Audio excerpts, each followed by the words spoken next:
नमस्ते। चलिए आज हम मोटेल मिलेटी की उस डरावनी और उलझी हुई कहानी की तह तक चलते हैं। एक ऐसी जगह जहां मेहमान चेक इन तो करते हैं लेकिन चेकआउट कभी नहीं कर पाते। और ये सिर्फ कोई कही सुनी बात नहीं है। ये एक ऐसी ठंडी भयानक सच्चाई है जो हर उस मेहमान का इंतजार करती है जो यहाँ कदम रखता है। ये चेतावनी ही इस पूरे रहस्य की नींव है। तो कहानी की शुरुआत होती है एक आम से परिवार से जो अनजाने में इस मोटेल में एक रात के लिए रुकता है। उन्हें लगता है कि ये बस एक रात की बात है, लेकिन उनकी ये एक रात एक कभी न खत्म होने वाली कैद में बदलने वाली है। सोचिए, एक परिवार है, पति, पत्नी और उनका छोटा बेटा गेमी। वो अपनी दादी के अंतिम संस्कार से लौट रहे हैं, थके हुए हैं, दुखी हैं और बस एक रात कहीं सिर छुपाना चाहते हैं। उन्हें क्या पता था कि उनकी ये तलाश उन्हें एक ऐसे मोड़ पर ले आएगी जहां से वापसी नामुमकिन है। और यहीं पर पत्नी के मन में छिपा हुआ एक गहरा अपराध बोध सामने आता है।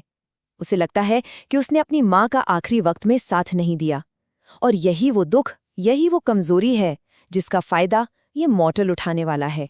और जैसे ही वो मोटेल में कदम रखते हैं, अजीबोगरीब चीजें होने लगती हैं। बच्चे की दोस्ती एक ऐसी गुड़िया से हो जाती है जो उससे बातें करती है, पत्नी को अपनी मरी हुई माँ की परछाइयां दिखने लगती हैं, और मोटेल की मालकिन मिलाटी मौत और शांति पर ऐसी पहेलियां बुझाती है कि सुनने वाले का दिल दहल जाए। अब तक जो डर सिर्फ मन में था वो हकीकत बनकर सामने आ जाता है। जिस दादी का वो शोक मना रहे थे, उसी की नाराज आत्मा बदला लेने के लिए उनके बेटे गेमी के शरीर पर कब्जा कर लेती है। अब सोचिए, उनका अपना बेटा ही उनके खिलाफ एक हथियार बन चुका है। लेकिन इस परिवार के साथ ऐसा क्यों हो रहा है, ये समझने के लिए हमें कहानी में बहुत पीछे जाना होगा, 100 साल से भी ज्यादा पीछे, जहां इस मोटेल की शापित जड़ों का राज दफन है। इस सारे खौफ की जड़ें असल में एक माँ की लाचारी और उसके एक गलत फैसले में छिपी हैं। पति के छोड़ जाने के बाद उसने एक चुड़ैल से सौदा कर लिया और अनजाने में एक ऐसे श्राप को दावत दे दी जिसने न सिर्फ उसे बल्कि उसकी आने वाली पीढ़ियों को भी हमेशा के लिए बर्बाद कर दिया। अब जब ये सब हो रहा था तो गांव के लोगों को, जिन्हें मासमान कहते थे, इस श्राप की भनक लग गई। ये लोग खुद को चुड़ैल शिकारी मानते थे और उन्होंने ठान लिया कि वो इस बुराई को जड़ से खत्म कर देंगे। लेकिन उन्हें ये नहीं पता था कि वो जिसे खत्म करने जा रहे हैं असल में उसे और भी खतरनाक बनाने वाले हैं। तो मासमान ने मिलाटी की माँ को पकड़ा और उसे मार डाला। उन्हें लगा कि चलो श्राप खत्म हो गया, लेकिन ये अंत नहीं था। ये तो बस एक और भी भयानक चैप्टर की शुरुआत थी। उन्होंने बुराई को खत्म नहीं किया, बल्कि उसे एक स्थायी, एक परमानेंट घर दे दिया। और अब इस कहानी में एंट्री होती है साइंस के नाम पर पागलपन की, जब एक डॉक्टर इस घर को मुर्दों के लिए एक कभी न खत्म होने वाली जेल में तब्दील कर देता है। डॉक्टर का इरादा था अमरता का राज खोजना। इसके लिए उसने 3 भयानक कदम उठाए। पहला, वो मिलाटी की माँ की लाश ले आया। दूसरा, अपने तहखाने में उसने लाशों को चीरना फाड़ना शुरू कर दिया। और तीसरा, उसने मिलाटी की चेतावनी को अनसुना कर दिया। और जैसे ही उसने उसकी माँ के शरीर पर छुरी चलाई, वो श्राप हमेशा हमेशा के लिए उस घर की दीवारों में, उसकी नींव में समा गया।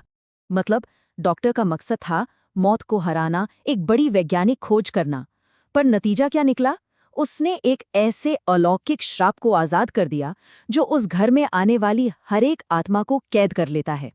वो मौत को जीतना चाहता था, पर उसने मौत को ही उस घर का हमेशा के लिए मालिक बना दिया। मिलाटी के ये शब्द उसकी पूरी कहानी बयां करते हैं। वो इस अलौकिक जेल की वार्डन भी हैं और कैदी भी।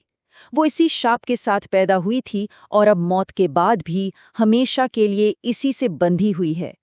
तो अब हम देखते हैं कि इस श्राप का असली मतलब क्या है। इसका मतलब है, मोटेल में जो भी आता है वो फिर कभी बाहर नहीं जा पाता।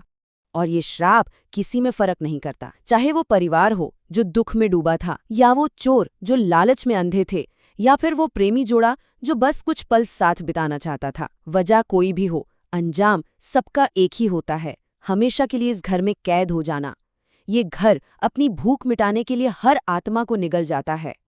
और ये सिलसिला 1-2 दिन से नहीं, 100 साल से भी ज्यादा वक्त से चल रहा है। सोचिए, 100 साल में कितनी ही आत्माएं यहाँ फंसी होंगी, इस घर की ताकत को और भी बढ़ा रही होंगी। तो ये सब जानने के बाद एक सवाल मन में आता है, अगर इस मॉडल में आने वाली हर आत्मा कैद हो जाती है, तो फिर असली कैदी कौन है? वो आत्माएं जो अब फंसी हैं, या खुद मिलेटी, जो सबसे पहली और सबसे अकेली कैदी है और शायद हमेशा के लिए इसकी पहरेदारी करने पर मजबूर है?